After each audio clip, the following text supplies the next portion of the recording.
অনিতামল্ল বৰুৱা আৰু সিদ্ধাৰ্থ ভট্টাচাৰ্যৰ যিটো ছাবচিডিৰ প্ৰশ্নটো আহিছে। আৰে ভাই, কোনোবাই যদি কাম কৰে, গৰু পুহিছে তো ছাবচিডি পাবই। আপুনি গৰু পুহিলেও ছাবচিডি পাব। ইয়াতে এই ধৰণৰ কথাত ৰাজনীতি কৰি কি লাভ আছে? কাম কৰিহে পইচা লৈছে। আৰু চৰকাৰে ছাবচিডিটো দিবৰ কাৰণে স্কিমে বনাইছে। মন্ত্ৰী বিধায়কে ল'ব নোৱাৰে বুলিতো কোনো কথা নাই। তেওঁলোকেতো কৰাপশ্যন কৰা নাই, ডায়েৰী ফাৰ্মে কৰিছে, গৰুহে পুহিছে। এইটোত কি ৰাজনীতি হ'ব পাৰে? আচৰিত কথা।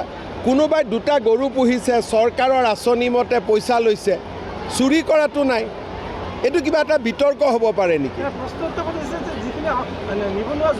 নিবনুৱা যুৱকেও পাব, কাৰো ভাত কাঢ়ি লোৱা নাই নহয়। আৰু 10জন নিবনুৱা যুৱকে কৰিলে, 1000জন কৰিলে তাকো আমি ছাবচিডি দিম।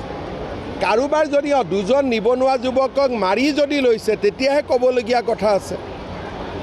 আগতে কংগ্ৰেছৰ দিনত মানুহে দুৰ্নীতি কৰি খাইছিলে। এতিয়া যদি আমাৰ মন্ত্ৰী বিধায়কে ঘৰত গাখীৰ উৎপাদন কৰি খাব খোজে, আপত্তি কি আছে? ইয়াতে চলিবতো লাগিব ঘৰখন। আজি মন্ত্ৰী আছে, কালি নাই, ঘৰখন কেনেকৈ চলিব? গতিকে গড় হত্যা কৰি খোৱাতকৈ গাখীৰ বিক্ৰী কৰি খোৱা বেছি ভাল নে বেয়া? এতিয়া আপোনালোকে নিজে কওকচোন। গতিকে এইবিলাক আৰু বিতৰ্ক কৰিবলগীয়া কথা নেকি?